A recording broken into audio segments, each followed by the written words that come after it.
Emotional eating is using food to make yourself feel better, to fill emotional needs rather than just filling your stomach. But unfortunately, emotional eating doesn't fix the emotional problems that cause it. For example, overeating can cause you to feel guilty, and then you overeat again because you feel guilty, and it's just a vicious cycle. And we all struggle with it. So in this video, I'm going to discuss why we emotionally eat, and I'll share with you some tips you can use to break the cycle. So let's get started.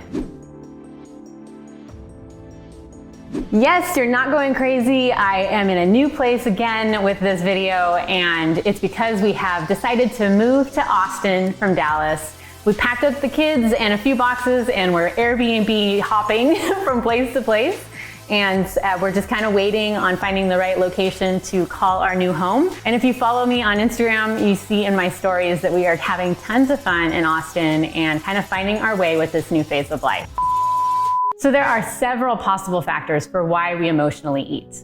Let's start with stress. When we're stressed, we often want to shut out the world, and we crave foods that comfort us. And those foods that tend to comfort us are salty or sweet, and they are absolutely delicious and indulgent. Honestly, they're kind of like a warm blanket for our emotions. And stress can be brought on by a number of different things. Could be relational issues, financial worries, big life transitions, feelings of self-worth, and even uncertainty can cause stress. And so in this way, emotional eating is just a coping mechanism for dealing with that stress. Instead of having feelings like sadness and fear, anxiety, hatred, loneliness, or shame, we want to feel better, and food can do that for us. But by emotionally eating, we're not actually fixing the problem. We're just kind of ignoring it. Some emotional eating habits can actually be traced back to your childhood. Maybe your parents rewarded you for being well-behaved with candy. Or maybe they took you out for pizza if you had a good report card.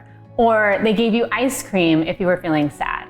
Studies have shown that these repeated rewards can actually lead to compulsive behavior patterns down the road. So those childhood behaviors can actually become patterns as adults as well. And so sometimes those memories turn into feelings of nostalgia in your adulthood. Like smelling burgers might make you think of visiting the lake with your family and having barbecues with everyone and having lots of fun. But in some cases, we've actually been conditioned to emotionally eat.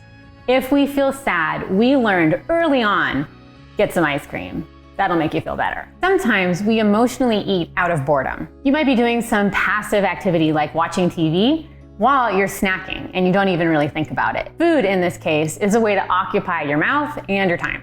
So now let's talk about the science behind why does eating comfort food feel so good. First off, let's discuss cortisol. Cortisol affects several areas of your body, and it's your body's main way of responding to stress. When you're stressed, your body produces high levels of cortisol, and that's why it's often referred to as the stress hormone. So when you become stressed and the cortisol is released, that actually triggers those cravings of the comfort foods in order to feel better. Because once you satisfy those cravings, you have feelings of pleasure and happiness and joy, which is way better than being stressed. So it makes complete sense that you would want to have those cravings in those times of high stress. Now, dopamine is actually what then gets released when we have those bursts of joy, excitement, and happiness. So dopamine is released by your brain when you receive a reward.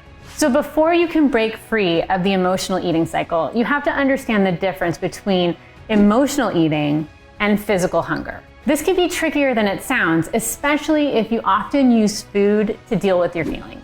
So emotional hunger can come on suddenly, and it can feel like it's urgent and has to be satisfied. It hits you and it can be overwhelming. Physical hunger, on the other hand, tends to come on more gradually. The urge to eat doesn't feel as dire, and it doesn't feel like you need instant satisfaction. Unless, of course, you haven't eaten for days, in which case you're gonna have a lot of emotion around your physical hunger. When you're physically hungry, almost anything sounds good, even the healthy stuff like vegetables. But if you're emotionally hungry, you're probably going to be craving those unhealthy comfort foods. And lastly, emotional hunger tends to lead to mindless eating.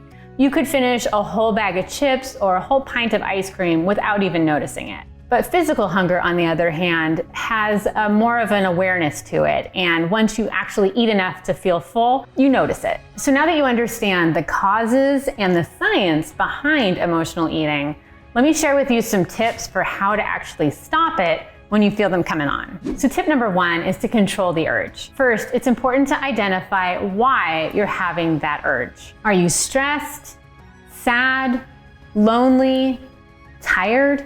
Try taking some deep breaths and relax, and think on those reasons. Wait 5 minutes and the urge might pass. But fighting an urge is easier said than done. I know, I've been there too. So if you can't resist that urge, it's okay. You're not a bad or weak person.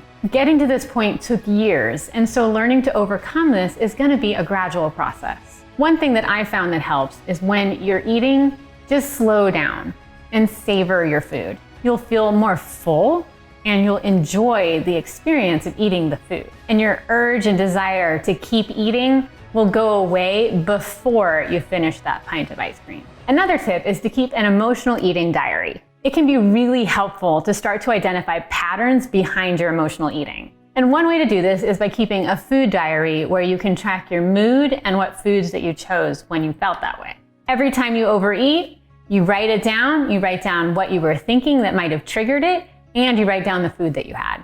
And over time, you'll see a pattern emerge. Maybe you get triggered every time you have a difficult work assignment or you have to see the in-laws, although I'm sure they're lovely. Another tip is to find other ways to deal with your stress. Since stress is often a big reason for why we emotionally overeat, finding ways to better cope with stress can be really helpful for breaking that cycle. So when we feel stressed, maybe get a squeeze ball or take a walk, especially in nature. That is one of the more calming activities I've found I can do.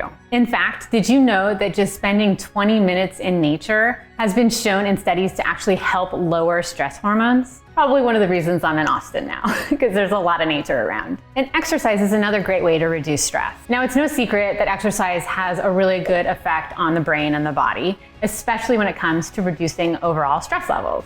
And according to the CDC, exercise has been shown to actually reduce depression and anxiety levels, both of which can trigger emotional eating. If you can handle it, get in some high-intensity workouts, some strength training, but any exercise will help lower your overall emotional eating and those food urges. Meditation is another great way to reduce stress and has been something that I've used several times when I've had times of high stress. Studies have shown that meditation can help you be more mindful in the food and healthy lifestyle choices that you make too. And activities like yoga or Tai Chi actually combine meditation with exercise, so you get a double whammy for reducing stress. And lastly, sleep is a very powerful tool when you're trying to reduce your stress levels. When you don't get enough sleep, your body craves sugary treats to give you more energy. So get plenty of sleep, aim for 6 to 8 hours each night, and that'll help lower your food cravings and lower your stress levels. Living a cleanish lifestyle will definitely help reduce your food cravings and overall stress. If you want help and support on specific recommendations for fitness and nutrition, and to finally stop these cravings, check out my one-on-one coaching, click the link to apply, and I will see you in the next video.